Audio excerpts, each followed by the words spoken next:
Der Tod ist der sanfte Übergang in eine neue Stille, in der die Seele Frieden findet. Was wir in Liebe und Dankbarkeit bewahren, wird uns nie genommen.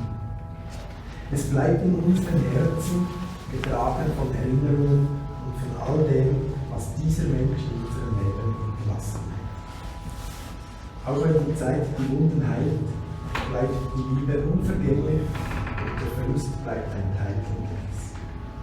Doch wir wissen, dass der gegangen ist, nun in einer anderen Form des Seins weiterlebt. In der Erinnerung, im Wind, in den Sternen und in all den Momenten, die wir miteinander teilen durften. Wir würden jetzt ein paar Tonfolgen hören aus seinem indischen Aufenthalt.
Liebe Anna, liebe Familie, liebe Freunde.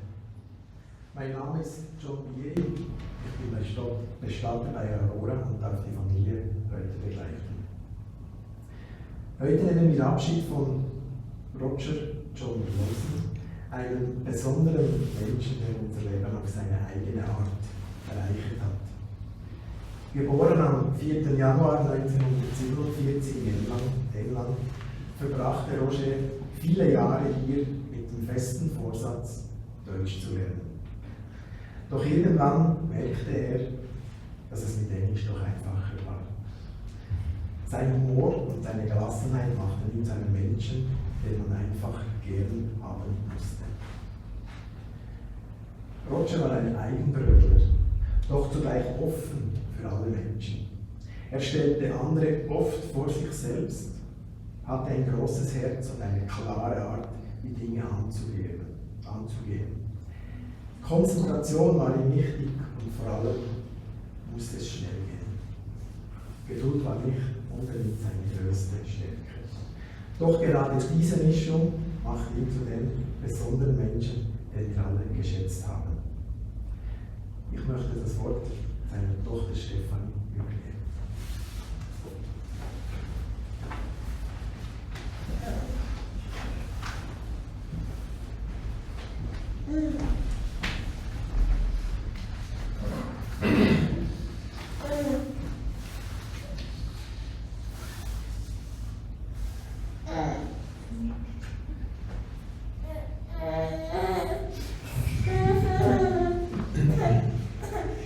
Greetings. Thank you for coming today to celebrate the life of my father Roger. To those online in the UK, those around the world, and in the room, where we honour Dad with love and music for Mark and Christoph and his brothers. Dad gave a minimal impression of how many people he knew or who cared for him, especially in Switzerland. But look at the turnout. It has become clear to me in the past days that he has touched the lives of more people than he knew, everywhere he went, from the UK to Ireland to Switzerland to India and beyond. As many know, Dad did not expect to pass the way he did, and during the past month it was a shock to realise he might have to go the way of the common man. Though it was the fight of his life against cancer, I know he learned a lot during the past months. He thought there was some chance for a recovery until the last weeks, but upon my arriving here on Thursday to make sure he met his grandson Leo in person, it became sadly clear there wasn't. I'm so grateful we made it in time for them to meet face to face. We were at his bedside as he passed away. During the past few days, it has been a joy to share memories with those who loved him. Today I've collected the thoughts of his brothers Richard and Jerry, my mum Hilary, and my sister Christine. His elder brother Richard told me that Dad was a different sort of baby. He was the first of two to be born 7 years after Richard, and only 15 months before younger brother Jerry. Apparently this might account for his being a special character, as his mother Connie was busy with the younger Jerry, and he may have had to be more self-sufficient. He was quite unusual, apparently once drinking a bottle of red ink, which turned his pee red for days. He stuck a screwdriver into a socket, which turns out to be a Lawson special, repeated by yours truly many years later.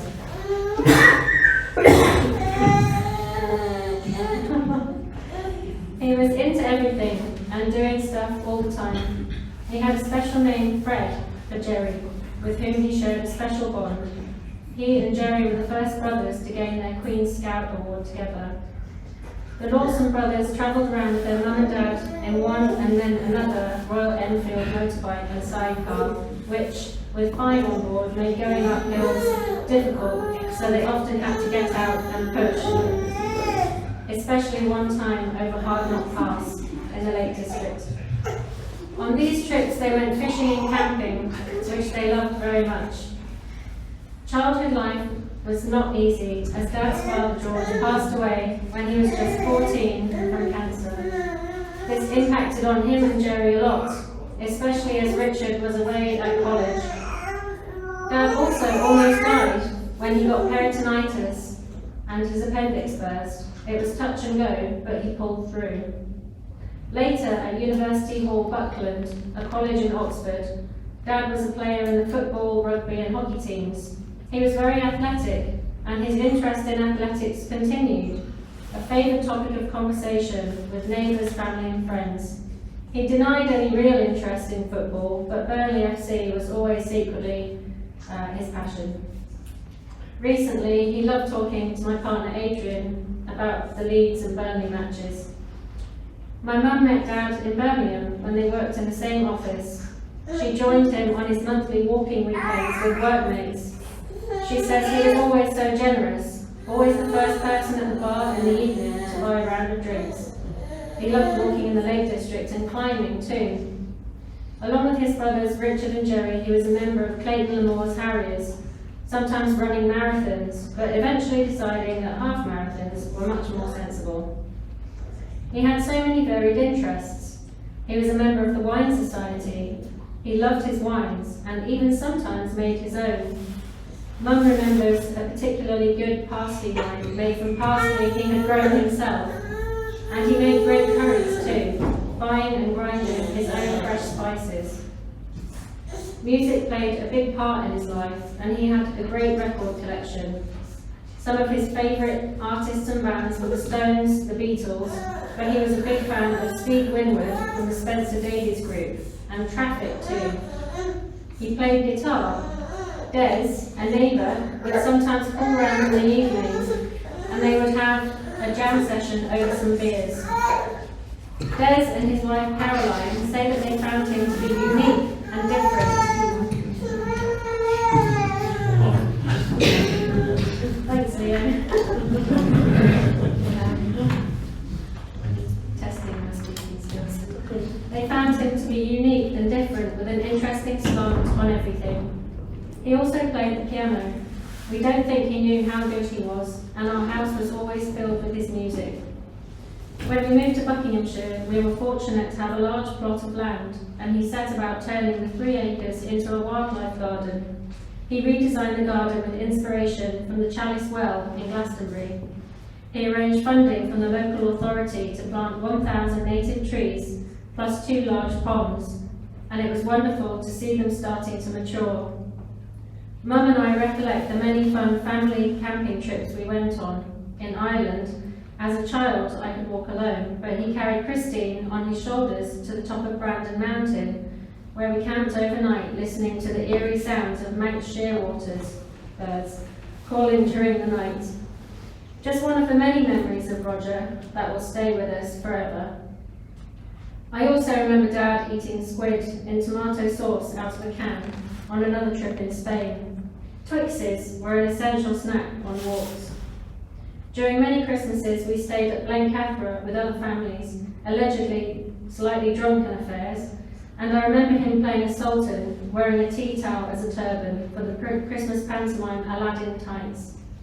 He had a slapstick sense of humour, often quite morbid. I remember on a trip to Switzerland, waking to find him knocking weeds out of the lawn with his 5-iron golf club. He loved to entertain, and he knew when people were watching. He's probably rolling his eyes to have finally joined the snufties who have snuffed it. Dad instilled in my sister and I a passion for the outdoors and nature. He was a real bird enthusiast. He would also pick up grass snakes from the garden and secretly put them down his tucked-in shirt, waiting for onlookers to jump in fright at the sight of them winding along his waistband and up his chest. He did this as part of my sister's show and tell at primary school, to her teacher's dismay. Strong values are one of the things my sister Christine remembers most about Dad. She says he instilled in us a sense of independence and self-responsibility in the world, as well as integrity, honesty and discipline. This kept us on the straight and narrow, whatever the rest of the kids were doing. He had high standards, lovely taste in furniture and good quality things. Financial values, not lying around waiting for handouts. High standards of living. Generosity, intelligence, and understanding of how the world works in order to make it to the top. Though generous with others, he was often frugal and did not believe in shallow luxuries. "What do you want that for? You've got a field to run around in," was the response when we asked for the latest toys and gadgets. His spiritual awakening, or midlife crisis to some, was a difficult time for him.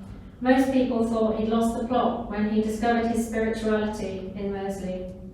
When he was spotted by neighbours meditating in the nude up the field at dawn, this information made it onto the school bus, and I died of embarrassment. A highlight was when he attempted to live on light for 2 weeks, most usefully whilst moving house. Looking like a ghost, I think everybody thought he'd gone mad. Despite what people thought, he followed his heart and, finding Anna, made a new life in Ireland, then in Switzerland. The main impact that Dad had on my life was inspiring the strength and confidence to go my own way, to live a life authentic to my inner self, and not living up to the ideals of others at my own expense. In this way, he supported me in being the odd one out, travelling alone around the world, moving to Hong Kong and China, and starting my own clothing brand. I've never had any trouble going against the grain, or, like this week, adapting to huge changes, and that is thanks to him. Dad is both my spiritual mentor and was my work mentor. He often talked down his working life, but in fact, during the 80s and 90s, he was a successful marketing director for a number of firms, utilising his charisma and people skills. He helped me plan financial success for my business and balance it out with authenticity, meaning, and altruism. Anna and he both visited me in Beijing for a few weeks, and it was a highlight of all of our lives. Anna supported him through his change. He was able to live his authentic life. His life has been full of love, spiritual experiences around the world with wonderful and fascinating people. He always said Anna was his soulmate and valued her energy and spirit as a foil and inspiration to his. So, Roger Lawson will be remembered in the hearts of all of us for his eccentricities, his colourful and often odd combinations of t-shirts and fleeces, his love of coffee and cake, his slightly bizarre banana creations, including banana curry and banana vegetable bake. I will remember him for his wrapping of presents in newspaper and the tedious removal of all the sellotape when unwrapping gifts given to him, for his care and attention to detail, his one-word responses, straight to the point and blunt as hell, for the shape of his shoulders as he played piano, for the wafts of music coming from downstairs. I invite you all to remember and share your memories of him today as we wish him well in his onward journey.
Text kann sich mit dem Text von Stefanie ab und zu übereinstimmen. Sein größtes Glück war seine Töchter. 1985 kam Stefanie zur Welt, 1988 folgte Christina. Er liebte sie von ganzem Herzen und war stolz darauf, sie auf ihrem Weg zu begleiten. Seine Liebe zeigte sich oft auf seine eigene Weise, aber sie war immer da, tief und beständig. Als Vater war Roger aktiv und engagiert. Er liebte es, mit seiner Familie und seinen Freunden in der Natur unterwegs zu sein, wandern, Camping oder einfach draußen sein. All das war für ihn von großer Bedeutung. Die Zeit in der Natur gab ihm Ruhe, Inspiration und die Möglichkeit, wertvolle Momente mit seinen Lieben zu teilen. Roger arbeitete sehr viel und entsprechend war er selten zu Hause. Disziplin und Qualität waren ihm von großer Bedeutung. Er hatte hohe Erwartungen und Standards, nicht nur an sich selbst, sondern auch an seine Töchter. Doch diese Erwartungen spiegelten auch seine tiefe Liebe und seinen Wunsch wider, sie auf ihrem Weg bestmöglich zu unterstützen. Er war ein Mentor für seine Töchter, sowohl im privaten als auch im beruflichen Bereich. Roger stand ihnen stets mit Rat und Tat zur Seite und als Berater in allen Lebenslagen war er unersetzlich. Dabei war er nicht nur ein strenger Vater, sondern auch ein einfühlsamer Begleiter, der seinen Töchtern half, ihren eigenen Weg zu finden und ihre Ziele zu erreichen. Ein weiterer Bereich, in dem Roger seine Töchter unterstützte, war die Musik. Er ermutigte sie, Musik zu spielen, sei es Klavier oder Querflöte. Musik war für ihn nicht nur ein Ausdruck der Kunst, sondern auch ein Weg, um innere Ruhe zu finden und die Welt auf eine andere Weise zu erleben. Roger war zudem ein Mensch, der in der Suche nach spiritueller Erfüllung und Energie eine besondere Verbindung zu Kirchen und Gotteshäusern hatte. Er besuchte viele solche Orte, nicht nur um die Architektur und die Geschichte zu schätzen, sondern auch um dort die Energie und die Gefühle zu spüren, die diese Bauten ausstrahlen. Für ihn waren diese Orte Quellen der Kraft und Inspiration, an denen er Einkehr und Ruhe fand. Das Reisen war seine große Leidenschaft. Roger wollte die Welt nicht nur sehen, sondern auch verstehen. Er interessierte sich für Länder, Kulturen, Spiritualität und Meditation, Themen, die ihn tief bewegten. Sein Wunsch war es, die Welt ein Stück besser zu machen, und er lebte nach seinen Idealen. Ein Schlüsselmoment in seinem Leben war das Jahr 1999. In Istanbul begegnete er Anna. Erst auf den zweiten Blick, während einer Sonnenfinsternis im August, erkannte er, dass sie die Liebe seines Lebens war. Gemeinsam machten sie sich auf die Suche nach einem Zuhause, das sie schließlich im Jahr 2000 in Amsterdam fanden. Ihr gemeinsames Nest, in dem sie viele glückliche Jahre verbrachten. Von 2007 bis 2014 zog es Roger immer wieder nach Indien. Dort suchte er die Balance für die Welt und für sich selbst. Indien war für ihn nicht nur ein Reiseziel, sondern eine Quelle der Inspiration, der Ruhe und der inneren Einkehr. In den letzten Monaten kehrte er vermehrt zum Klavierspielen zurück. Die Musik gab ihm Ruhe, Kraft und vielleicht auch einen Weg, all das auszudrücken, was Worte nicht sagen können. Ein besonderes Symbol seiner Kraft und Energie ist sein Wanderstock oder sein Kraftstock, den er selbst gefertigt hat. Er begleitet ihn auf seinen Wegen, gab ihm Halt und Stärke und nun wird er ihn auch auf seiner letzten Reise begleiten. Ihr werdet ihn sehen im Sarg. Roger starb am 9. März 2025 und hinterlässt eine Lücke, die niemand füllen kann. Doch in unseren Gedanken, unseren Herzen und in den Geschichten, die wir über ihn erzählen, wird er immer weiterleben. Nun lade ich euch alle ein zum Rosenblätterritual. Die Rosenblätter sind der Aufbahrungszimmer. Wir werden nach der Musik spielen, also nach der Musik hören, dies mit Anna beginnen. Verabschiedet euch von Roger auf eure eigene Art. Nehmt euch die Zeit, die ihr braucht, um im Stil und Erinnerung von ihm Abschied zu nehmen. Zum Abschluss möchte ich euch alle von Herzen danken, die Roger John in seinem Leben begleitet haben. Eure Unterstützung, Liebe und Fürsorge waren für ihn von unschätzbarem Wert. Ihr wart in guten wie in schwierigen Zeiten an seiner Seite und habt ihm geholfen, den Weg zu gehen. Im Namen der Familie danke ich euch allen für alles, was ihr ihm gegeben habt. Ihr habt einen bleibenden Eindruck hinterlassen. Ich möchte mich von euch allen verabschieden und euch viel Kraft, Energie und innere Stärke für die kommenden Tage und Wochen wünschen. Möge diese Zeit des Abschieds euch helfen, die Erinnerung an Roger in euren Herzen zu bewahren. Ruhe in Frieden, Roger.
Legende.